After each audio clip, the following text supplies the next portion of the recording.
What does losing feel like to you? It's exciting. Why is it exciting? Because it means you have different ways to get better. There's certain things that you can figure out that you can take advantage of, right? Certain weaknesses that were exposed that you need to shore up, right? So it was exciting. I mean, it sucks to lose, Right.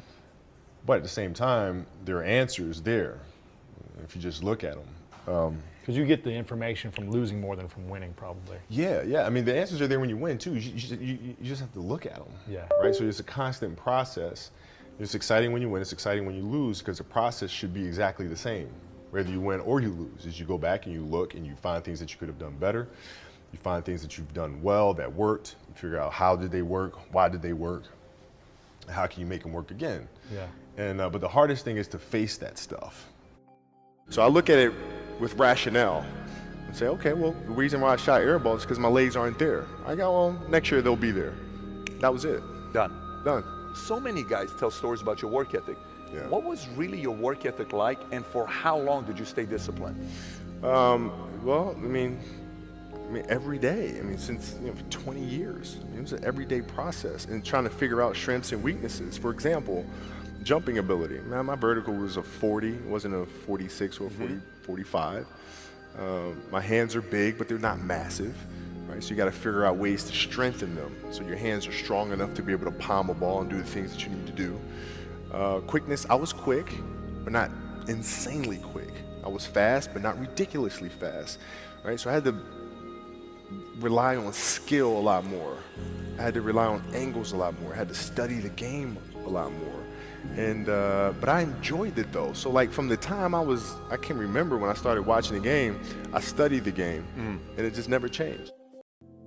I had a purpose. I wanted to be one of the best basketball players to ever play.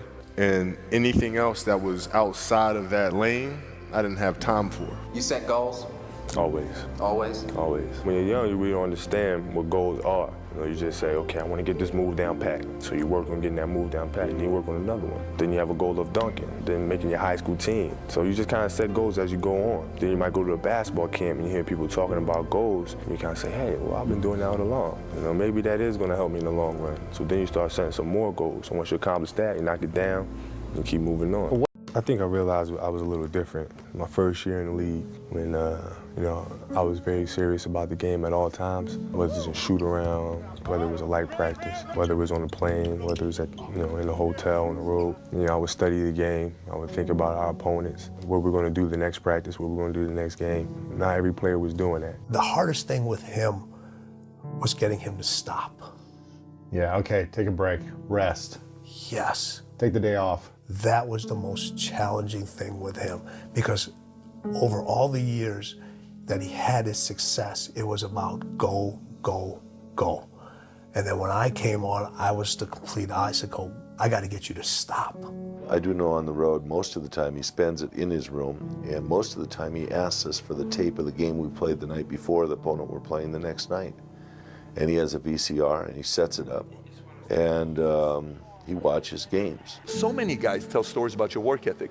Yeah. What was really your work ethic like, and for how long did you stay disciplined? Well, I mean, every day. I mean, since for 20 years. It was an everyday process and trying to figure out strengths and weaknesses. For example, jumping ability. Man, my vertical was a 40, it wasn't a 46 or a 45. My hands are big, but they're not massive, right? So you got to figure out ways to strengthen them so your hands are strong enough to be able to palm a ball and do the things that you need to do. Quickness, I was quick, but not insanely quick.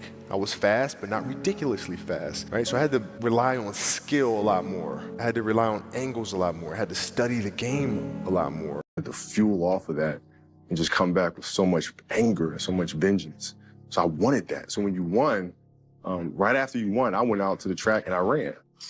And I did my conditioning, I did my drills. I woke up the next morning, I hit my weights, I did my 1,000 shots, I did everything humanly possible to get myself ready. But I needed it. I was like, all right, yeah, good. The lesson I cherish the most is how important it is to love what you do. If you love what you do and it's making you happy, all the hard work and perseverance will pay off. When you know you're truly giving it your all, there's no greater feeling in the world. I think a lot of times, when we're born into this world, we actually wind up going backwards. And it seems like the more we mature, the more responsible our dreams become, and the more governors we put on ourselves and our ability to dream and to reimagine. And it's always a fight for us parents and for you guys to make sure that your dreams always stay pure. And so it's not a matter of pushing beyond your limitations or expectations.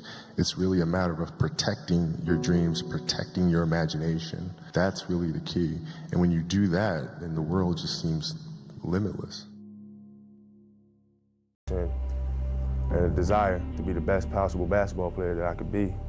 And, here I am today. It's an obsessiveness that comes along with it. You want things to be as perfect as they can be, understanding that nothing is ever perfect. But the challenge is try to get them as perfect as they can be. And what can you do? It's in your control. So control what you can. You're afraid that if you put your heart and soul into it and you fail, then how are you going to feel about yourself, right? So being fearless means putting yourself out there and going for it. No matter what, go for it. Not for anybody else, but for yourself. Go after your dreams, right? Go after it. I never compromised that. I never allowed anybody to tell me what I was capable of accomplishing. I never let anybody tell me that I can't do, right? I went after it. If you want to accomplish something or do something that a lot of people think is difficult to accomplish, you have to put all your eggs in one basket. And there's no compromise. I once had a guidance counselor tell me that I shouldn't play basketball, that it would never amount to anything for me. And you know what? Much to your surprise, I took that counselor's advice. I took it and I used it to be the best basketball player I could be. His negativity towards me made me stronger. You can't stop people from trying to limit your dreams, but you can stop it from becoming a reality. Your dreams are up to you.